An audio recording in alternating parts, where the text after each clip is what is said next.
Konflik Adi Bing Slamet dengan Eyang Subur yang tak kunjung reda serta-merta berimbas pada terkuaknya misteri kehidupan istri-istri Eyang Subur.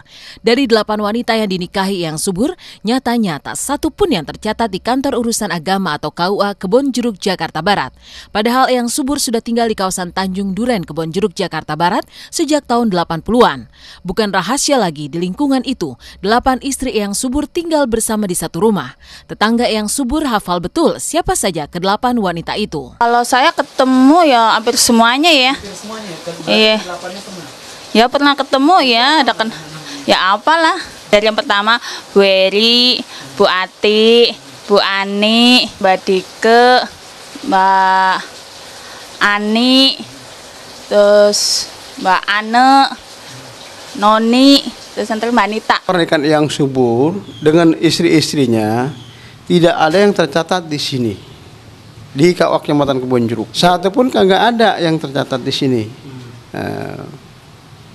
Artinya dalam Undang-Undang Perkawinan Pasal 2 ayat 2 kan jelas disebutkan setiap pernikahan harus dicatat menurut undang-undang yang berlaku. Jadi pernikahan Eyang Subur itu nggak tercatat, jadi melanggar Undang-Undang Perkawinan Pasal 2 ayat 2.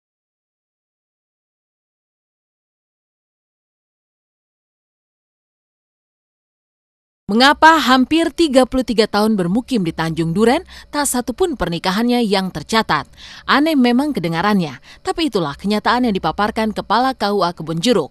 Karena tidak tercatat, maka boleh jadi pernikahan dengan 8 istrinya semuanya dilakukan secara siri. Kemungkinan itu ditampik Adi, meski tidak seluruhnya menurut Adi, kemungkinan yang dinikahi secara resmi sesuai hukum negara hanya istri pertama. Tapi apapun itu, menurut Adi, memiliki 8 istri sudah menjadi bukti akan kesesatan Eyang Subur. Mungkin yang saya istri pertama kali ya. Kalau yang kesininya walau alam bisawab deh tuh, nggak tahu deh pakai surat atau urat, saya nggak tahu dah. Jadi intinya pokoknya pernikahan Eyang Subur nggak pernah tercatat di KUA Kecamatan Kebonjeruk. Ya kalau nggak tercatat artinya nikah di bawah tangan mereka, nikah siri gitu kan. Jadi di luar sepengetahuan KUA Kebonjeruk. Kalau mau ngelihat dia ini bukan seorang Islam, itu dari istrinya 8 tuh udah mesti bisa diminta pertanggungjawabannya, nggak usah yang lain-lain. Yang lain-lain susah untuk kita tahu. Yang berhak menghukum mereka adalah warga. Warga. Kenapa? Karena melanggar undang-undang perkawinan. Gitu. Iya. Warga lah, RT RW yang bertindak. Itu bukan KUA. Dianggap sesat karena memiliki 8 istri, Eyang Subur tidak tinggal diam. Kuasa hukumnya pun langsung memperingatkan Adi ataupun pihak-pihak yang ingin menghakimi. Jangan bereaksi sebelum ada fatwa dari MUI. Alasannya, hanya MUI yang berhak mengeluarkan fatwa. Bila nantinya apa yang dilakukan Eyang Subur ternyata diharamkan, tentunya akan dipatuhi. Fatwa dari MUI belum pernah ada. Belum pernah ada. Timnya aja belum dibentuk, timnya kan baru dibentuk. Ya, belum bekerja. Jangan kita mendahului gitu loh. Kan itu, lembaganya sendiri aja belum bekerja, terus kita semua udah ribut, udah hasilnya begini begitu begini gitu kan itu. Janganlah, biarkan dulu orang-orang itu bekerja.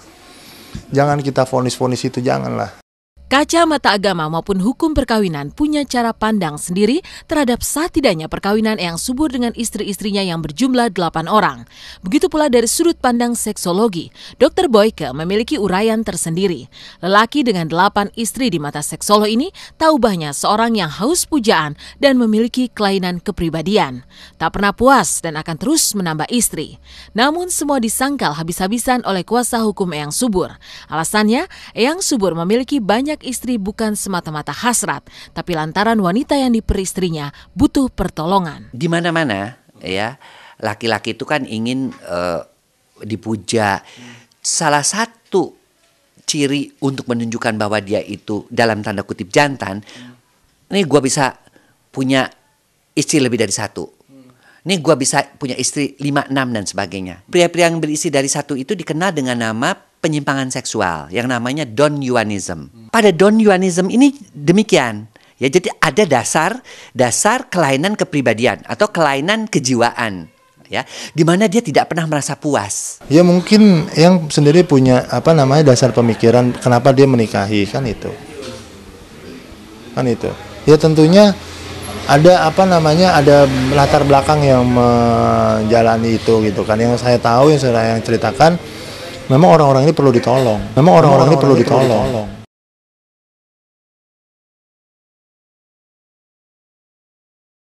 Kuasa hukum Eyang Subur mendalilkan motif Eyang Subur menikahi 8 istrinya karena motif ingin menolong. Tapi lepas dari mana yang benar dan mana yang tidak dari motif dibalik beristri 8, ada kisah unik yang diungkap oleh anak penghulu yang meninggal saat menikahkan Eyang Subur dengan istri kelima. Benarkah ada yang aneh dengan kematian penghulu tersebut? Saksikan hanya di Intens di segmen berikutnya.